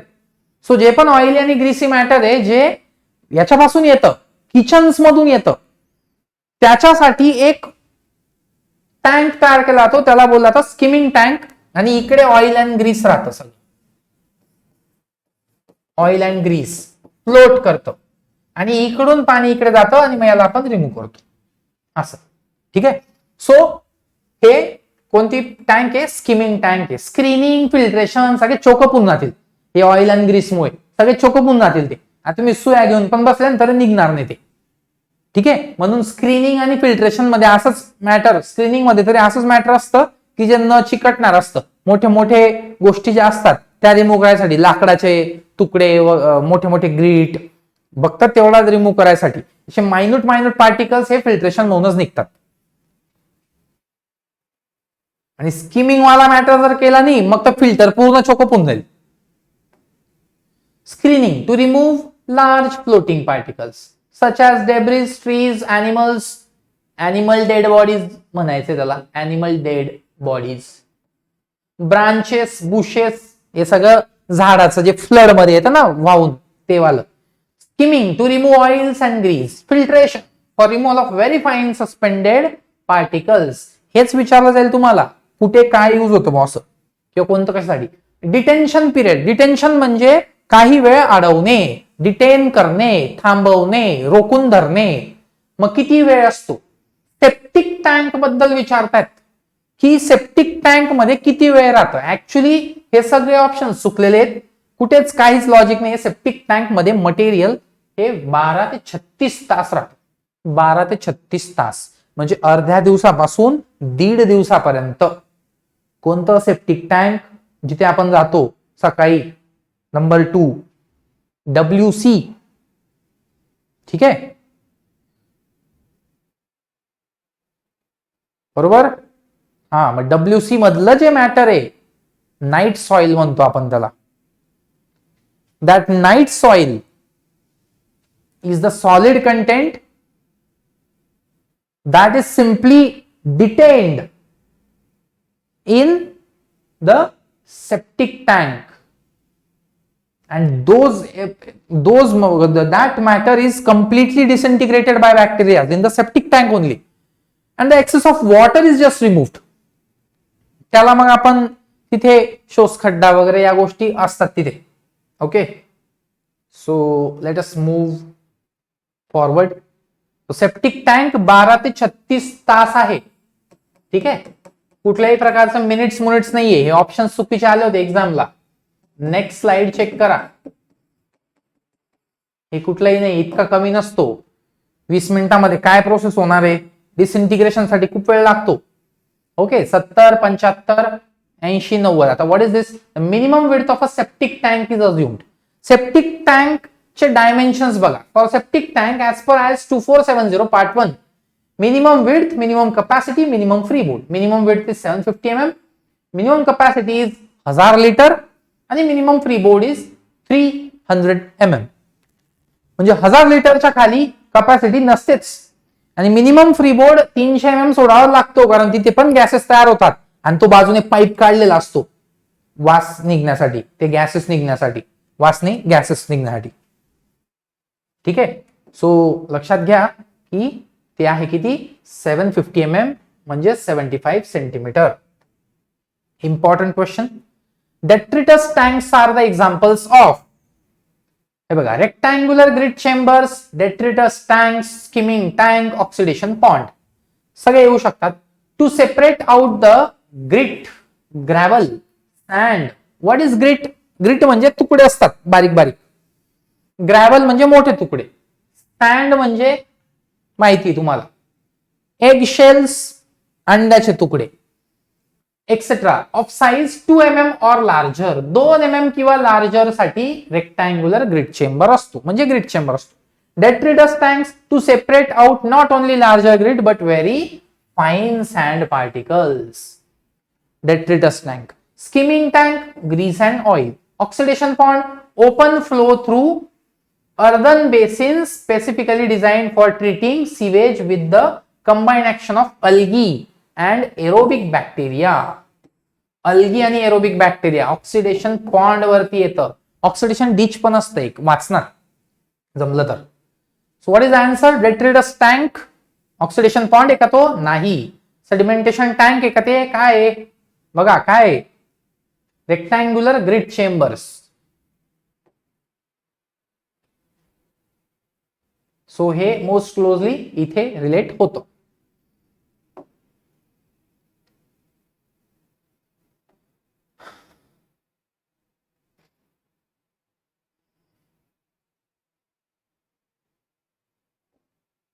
An oxidation pond is a system. कोणती आहे. एरोबिक अटॅच ग्रोथ की अनएरोबिक. आता बघा सिवेज ट्रीटमेंट प्लांट मध्ये सिवेज ट्रीटमेंट प्लांट मध्ये एक एरोबिक ट्रीटमेंट आपण करतो, दुसरी अनएरोबिक करतो. ठीक आहे. एरोबिक ट्रीटमेंट मध्ये दोन प्रकार असतात, एरोबिक सस्पेंडेड ग्रोथ आणि दुसरी असते aerobic attached growth. Suspended growth आणि अटॅच्ड ग्रोथ. अटॅच म्हणजे चिटकलेली, सस्पेंडेड म्हणजे आतमध्ये कुठेतरी सस्पेंडेड, म्हणजे याला चिटकलेलं किंवा याच्यापासून सस्पेंडेड पुढे. सो ऍक्टिव्हेटेड स्लज प्रोसेस आणि ऑक्सिडेशन पॉइंट हे दोन काय आहेत, एरोबिक सस्पेंडेड ग्रोथचे उदाहरण आहेत. दिस इज व्हेरी इम्पॉर्टंट. हे जे पण आता आहे टेबल, एरोबिक ट्रीटमेंट मध्ये एरोबिक सस्पेंडेड ग्रोथ आणि एरोबिक अटॅच ग्रोथ हे दोन प्रकार आहेत. Trickling filter is the example of aerobic attached growth. ठीक आहे, पाणी ट्रिकल होतं लागून लागून असं लक्षात ठेवायला, तसंच लक्षात ठेवा. एरोबिक सस्पेंडेड ग्रोथ कुठे होते, तर जिथे पाणी सस्पेंडेड फॉर्मॅटमध्ये. मग ऍक्टिव्हेटेड स्लज प्रोसेस आणि ऑक्सिडेशन पॉइंट हे दोन आहेत. Activated sludge process, oxidation point. So aerobic suspended growth, मग ऍक्टिव्हेटेड स्लज प्रोसेस आणि oxidation point. So aerobic suspended growth मध्ये दोन आहेत तेवाले, तर विचारू शकतात ऑक्सिडेशन पॉइंट इज, तेच आपला प्रश्न आहे. आणि दुसरं म्हटलं तर अनएरोबिक ट्रीटमेंट मध्ये काय आहे, सेप्टिक टँक, हवा नाही राहत तिथे, स्लजरायझेशन टँक आणि इम्हॉफ टँक हे तीन आहेत. हे पण विचारू शकतात, व्हेरी इंपॉर्टंट आहे. Imhoff tank is an example of aerobic treatment, aerobic suspended growth, aerobic attach growth, anaerobic treatment. So Imhoff tank anaerobic treatment. Septic tank is anaerobic treatment. मग हे अटॅच्ड आणि सस्पेंडेड, जे अटॅच्ड ग्रोथ आणि suspended growth हे फक्त aerobic मध्येच असतं, anaerobic मध्ये हे तीन आहेत. सो उत्तर आपलं सिंपल आहे. अन ऑक्सिडेशन पॉइंट इज कोणत्या प्रकारचं, सस्पेंडेड. पाणी ना ऑक्सिडेशन पॉइंट म्हणजे डिचेस आहेत ते, त्याच्यात पाणी फ्लो होतं. So it is suspended, it is not attached. So suspended शोधावं लागेल, अटॅच तर नाहीये, अटॅच तर नाहीये, सस्पेंडेड आहे, सस्पेंडेड आहे बट ओपन टू एअर आहे ना, म्हणून एरोबिक सस्पेंडेड. ऑक्सिडेशन पॉइंट यार, ऑक्सिडेशन, ऑक्सिडेशन कसं अनएरोबिक असणार आहे. सिंपल आहे, लॉजिक लावलं तर. The primary air pollutants R, आता याच्यात तुम्हाला पार्टच करावं लागेल. हे बघा, काही प्रायमरी एअर पोल्युटंट्स मी इथे लिहिलेले आहेत सिम्पली. Those emitted directly from identifiable source, directly emit झालेले प्रायमरी एअर पोल्युटंट्स. आणि पुढचे secondary air pollutants. Secondary air pollutants are those which are produced in the air by the interaction amongst two or more primary pollutants or by reaction with normal atmospheric constituents with, or ठीक आहे ते जाऊ द्या. ठीक आहे, हे form होतात. ठीक आहे, म्हणजे प्रायमरी एअर पॉल्युटंट्सचं कॉम्बिनेशन करून सेकंडरी फॉर्म होतात, असं सिंपल आहे. आणि जे प्रायमरी आहेत ते डायरेक्ट इमिट होतात. मग कोणते आहेत असे जे डायरेक्ट इमिट होतात, तर finer particles less than 100 micron in diameter, finer particle, coarse particles greater than 100 micron, sulphur compounds जसं की SO2, oxides of nitrogen NO2, carbon monoxide CO, halogen compounds, organic compounds, radio compounds. ठीक आहे, आणि हे तुमचे secondary ozone, formaldehyde, peroxyl acetyl nitrate, peroxy acetyl nitrate PAN म्हणतात, आणि photochemical, smog. पोल्युशनवर question येऊ शकतो कारण सध्या ज्वलंत इश्यू आहे पोल्युशनचा. प्रायमरी एअर पोल्युटंट कोणते, सल्फर डायऑक्साइड आणि ओझोन. बिलकुल नाही, ओझोन सेकंडरी आहे, ओझोन सेकंडरी आहे. आता उरलं ओझोन आहे बघा, ओझोन सेकंडरी आहे, संपला विषय, डी उत्तर आहे ना. ओझोन नाहीच ना, ओझोन सेकंडरी मध्ये ना रे. मग ओझोन जर नाहीये तर ओझोन 3 ठिकाणी दिसून गेला आपल्याला, ओझोन ओझोन ओझोन. त्याच्यामुळे सल्फर डायऑक्साइड आणि नायट्रोजन ऑक्साइड. पुढे सेकंडरी एअर पोल्युटंट्स झालं. पुढे एक्सेप्टेबल नॉइस लेवल कोणती, इंडोअरची. याचे पण टेबल्स आहेत बघा. हे according to IS code recommendations, acceptable noise level in decibels based on location are as follows. Radio and TV studios, music rooms, hospital and classroom, auditorium, small office, large public office किंवा banks आणि restaurants, सगळ्या noise level दिलेल्या आहेत decibel मध्ये. आपल्याला कुठली विचारली, hospitals आणि क्लासरूम. कुठे आहे हॉस्पिटल आणि क्लासरूम? हे 3 नंबर. किती आन्सर? 35 ते 45. कोणीतरी निदर्शनास आणून देणार पाहिजे फक्त तुम्हाला, बाकी सोपं आहे. 35 ते 45. सो आन्सर इज 35 ते 45. उत्तर इज सी. टेबल लक्षात ठेवावं लागेल. एक्सेप्टेबल नॉईस लेवल आउटडोर विचारला था ऍज पर आयएस 4954. हा आयएस कोड पण लक्षात ठेवा. In city area is, city एरियामध्ये एक्सेप्टेबल नॉईस लेवल आउटडोअरची ऑब्विसली थोडी जास्त असेल. रुरल एरिया असेल तर 25 ते 35. सब अर्बन एरिया असेल तर 30 ते 40. रुरल म्हणजे काय? विलेज, तिथे जास्त नॉईस नाही चालू शकत. सब अर्बन म्हणजे थोडस टाउन वगैरे, तालुका प्लेस किंवा त्याच्यापेक्षा थोडं खाली, जिथे नगर परिषद किंवा त्याच्या खालच्या ऑथॉरिटीज वर्क करतील. अर्बन रेसिडेन्शियल, अर्बन म्हणजे मग महापालिका किंवा पालिका. अर्बन रेसिडेन्शियल एरिया 35 ते 45. औद्योगिकरण जे आहे त्याच्या बेसिसवर आहे. Industrialization, industrialization is to a lesser limit on rural areas. So rural areas मध्ये काही मशिनरी वगैरे असण्याचा काही रिझन नाही, तेवढं ट्रॅफिक नाही, त्याच्यामुळे तिथल्या नॉईज लेवल्स ह्या रिड्युस्डच असल्या पाहिजे आणि असतात, कमी असतात. थोडं मोठं टाउन वाढलं, इंडस्ट्री वगैरे, रश वाढतो, डेसिबल्स वाढतात. अर्बन रेसिडेन्शियल एरिया आहे. अर्बन रेसिडेन्शियल एरिया म्हणजे कॉलोनीज येत्या, हे काय रस्त्यावरचं नाहीये, कॉलोनी एरिया आहे. तर म्हणजे राहते एरिया, तिथे 35 ते 45. Residential and business urban areas, business urban areas म्हणजे जिथे खूप सारं मार्केट वगैरे आहे त्या ठिकाणी, रशवाला एरिया आहे, जसं आता स्वारगेट आला, ठीक आहे. आता तो सिटी एरियामध्ये जाईल समजा. पण residential and business urban areas, so थोडस एक्सपोजर आहे बट तेवढं नाहीये, तर तो 40 ते 50 मध्ये जातो. सिटी एरिया म्हणजे पूर्णपणे बस स्टँड जे आहेत ते एरिया पकडून चला. बस स्टँड, पुण्याचं बस स्टँड, स्वारगेटचं बस स्टँड आलं, ठीक आहे, किंवा मुंबईचे रेग्युलर एरियाज, रोड्स वगैरे, चौक असतील, ते सरळ सरळ सिटी एरियामध्ये येतात 45 ते 55. आणि इंडस्ट्रियल एरिया म्हणजे एमआयडीसी एरिया 50 ते 60. हे नॉईस लेवलचे लिमिट्स आहेत. सो आपल्याला विचारलेलं काय? आपल्याला आउटडोर सिटी एरियामध्ये. So what is it? It is 45 to 55. So पुढे थोडं राहिलं. In India the environment protection act came into force from the year. Environment protection act came into force from 1986. In India, Environment Protection Act came into force from 1986. Existence of perfect balance or equilibrium between various organisms in the natural environment is called. याला काय बोलतात? Existence of perfect balance or equilibrium between various organisms in the natural environment. हे बघा, perfect balance कशाला बोलतात?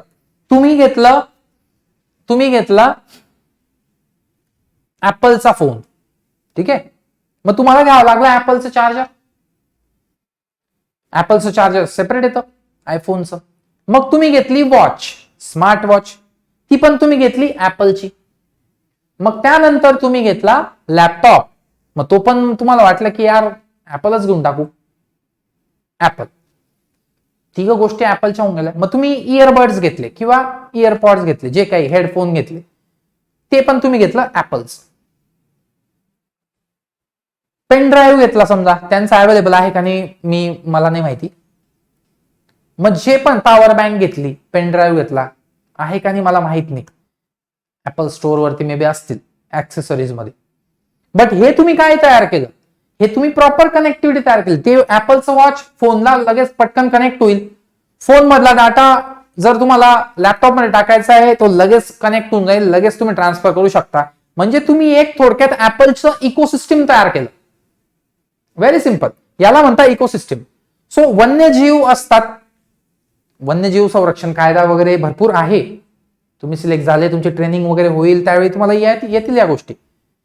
म्हणजे काही वन्यजीव आहेत, त्या वन्यजीवांसोबतच त्या सेम जंगलांमध्ये हर्बिवर्स पण राहतात. म्हणजे कार्निवर्स पण असतात, हर्बिवर्स पण असतात, म्हणजे मांसाहारी पण असतात आणि शाकाहारी प्राणी पण तिथे असतात. आपण येण्याच्या पहिले हा जो बॅलन्स होता हा एकदम चांगल्या पद्धतीचा होता. याला बोललं जातं इकोलॉजिकल बॅलन्स. फूड चेन वगैरे वगैरे हे प्रॉपरली मेंटेन राहणं, या ओव्हरऑल सगळ्या गोष्टीला इकोसिस्टीम बोलतात. स्टडी चांगला करण्यासाठी इकोसिस्टीम लागतं. सगळ्या गोष्टी तशा लागतात. कुठली गोष्ट विरोधात लागत नाही, नाहीतर मग स्टडीवरती फरक पडतो. सो याला इकोसिस्टीम बोलतात. जसं की लायब्ररी आहे, त्या लायब्ररीमध्ये सगळेच मुलं सिव्हिलचा अभ्यास करणार आहेत. तिथे पेपर जो येतो तो इंग्लिश पेपर येतो समजा, म्हणजे तिथे फक्त तिथे युजली ते काय होऊ शकतं मग की तिथे इंग्लिश वाचणारे लोक येत आहेत बॉ, किंवा त्या सगळ्यांना इंग्लिश मध्ये चांगलं व्हायचंय, मग सगळेजण आपापसात इंग्लिश बद्दल बोलतायत. मग तुम्ही जर कंटिन्यू त्या ठिकाणी गेले, तिथे पुस्तकं पण त्या लायब्ररीमध्ये इंजिनिअरिंगचेच आहेत फक्त, तर हे इकोसिस्टीम तयार होतं. सो मोस्ट प्रोबेबली तुम्ही अशा प्रकारच्या लायब्ररीत जाण्याचा प्रयत्न करणार, बिकॉज तुम्हाला वाटतंय की ते तुमच्यासाठी सुटेबल असलेलं इकोसिस्टीम आहे. ना की तुम्ही अशा ठिकाणी जाणार जिथे कॉमर्सची मुलं बसतात, नीट JEE चे मुलं बसतात, किंवा 10वीचे मुलं येतात, किंवा मग लॉचे स्टुडंट येतात. ते तुमचं इकोसिस्टीम नाहीये, ते वेगळं होऊन जाईल. ठीक आहे. मग जनरल स्टडी करणारे वेगळे आणि इंजिनिअरिंगचा किंवा स्पर्धा परीक्षांचा ओव्हरऑल स्टडी करणारे मुलं वेगळे. कारण ओव्हरऑल स्पर्धा परीक्षा म्हटलं म्हणजे मग तुम्हाला वेगवेगळ्या गोष्टी त्याच्यामध्ये येऊन जातील. तुमचं करंट अफेअर्स, पेपर रिडिंग, शब्द भरणा, या सगळ्या गोष्टी येतील. पण जनरल समजा लॉचे स्टुडंट्स आहेत किंवा कॉमर्सचे स्टुडंट आहेत, तर त्या नीटचे स्टुडंट आहेत, त्यांची मानसिकता आणि अभ्यास करण्याची पद्धती आणि त्यांच्या एक्झाम्सची रिक्वायरमेंट ही पण वेगळी, तर त्यांचं इकोसिस्टीम आणि आपलं मॅच नाही होत. सो याला सिम्पली इकोलॉजिकल बॅलन्स बोलतात. सो व्हेरियस ऑर्गॅनिझम्स मध्ये एक प्रॉपर ताळमेळ आहे, त्याला इकोलॉजिकल बॅलन्स बोललं जातं. चला नेक्स्ट, प्रायमरीली इंडोर मेथड आणि बँगलोर मेथड. आता या कंपोस्टिंग मेथड्स आहेत. कुठली मेथड कुठली आहे तर डायरेक्ट आपण वाचूनच घेऊ. इंडोर मेथड ही एरोबिक मेथड आहे आणि बँगलोर मेथड ही अनएरोबिक मेथड आहे. Indoor method is cleaner than Bangalore method. Sorry, Bangalore method is cleaner than indoor method. आणि तुम्ही सरळ पण लक्षात ठेवू शकता, इंडोर मेथड अनएरोबिक, एरोबिक, आणि बँगलोर मेथड जी आहे इट इज अनएरोबिक. आणि बँगलोर जी आहे ते क्लीन आहे इंडोर पेक्षा. लक्षात तुम्ही ठेवू शकतात.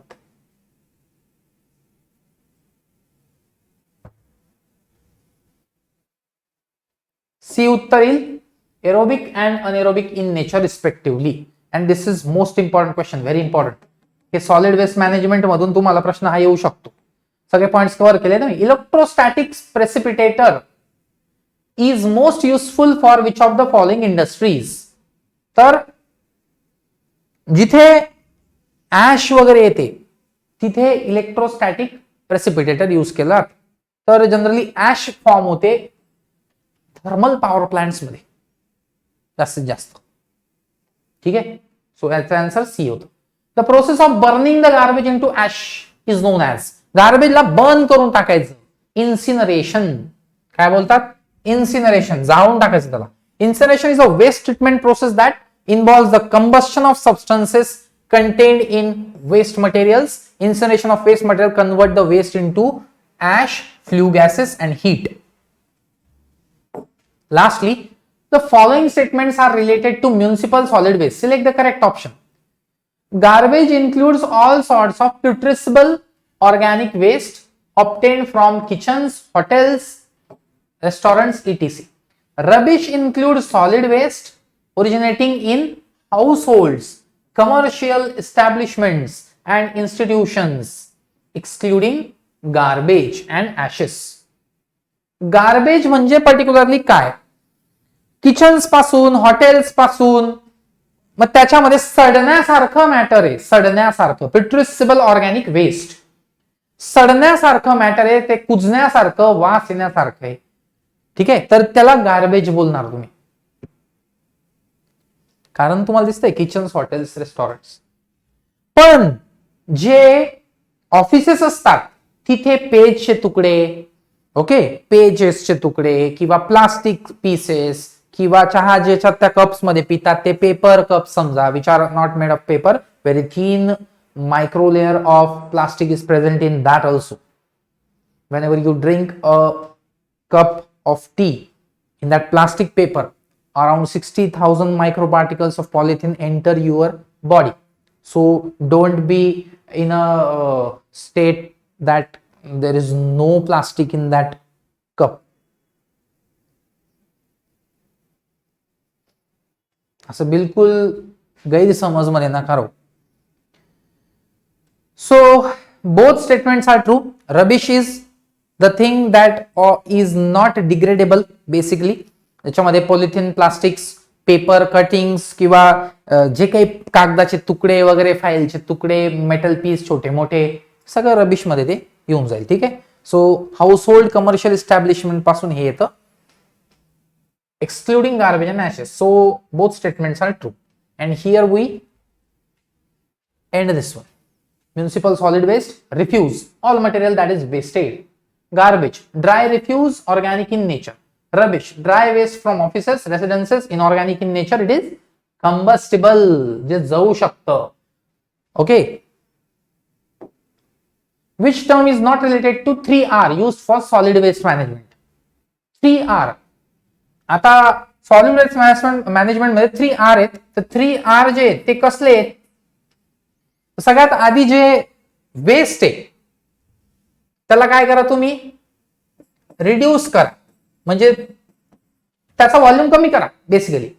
मग रिड्यूस केल्यावर त्याला काय करा, रिसायकल करा, आणि रिसायकल केलं की रियूज होत असेल तर ते बघा. असे हे 3R आहेत. So reduce, recycle and reuse. Reduce, recycle and reuse. Replace नाही, रिप्लेस नाही. जर तुम्हाला काही वाटत असेल तर तुम्ही या सिव्हिलच्या चॅनलला फॉलो करू शकता. टेलिग्रामवर मिस्टेक झाली माझी मेकॅनिकल वाल्यांसाठी. इग्नाइट मेकॅनिकल पण आहे मला वाटतं, काय त्याची लिंक आहे मला आता माहित नाही, बट इग्नाइट मेकॅनिकलच आहे आय थिंक. आणि कॉन्टॅक्ट नंबर नोट्ससाठी हा तुम्ही यूज करू शकता. So okay, that's it. हे पूर्ण व्हिडिओ प्रॉपर बघा. नोट्स बनवायची छोटं 1-2-3 पेजेसची तर ती बनवा. याच्यातून तुम्हाला, मला अशी अपेक्षा आहे की एक 30-40% किंवा 50% क्वेश्चन जमून जातील सोपे सोपे, आणि आपलं लक चांगलं असलं तर आउट ऑफ पण मिळून जातील. कारण आपण तुमचे जेवढे टॉपिक्स आहेत, पोल्युशन असेल किंवा सॉलिड वेस्ट असेल त्याच्यातले, किंवा वॉटर सप्लाय, वेस्ट वॉटर आणि वॉटर डिमांड वगैरे, त्याच्यावरती पण आपण सगळे प्रश्न कव्हर केले आहेत जे महत्वाचे आहेत कमी वेळेमध्ये. या टाइम स्पॅन साठी 1.5 तासाचा व्हिडिओ जवळपास झालाय, तर त्या टाइम स्पॅन मध्ये आपण एवढं मोस्ट इफेक्टिव्ह करू शकतो असं मला वाटतं. So thank you.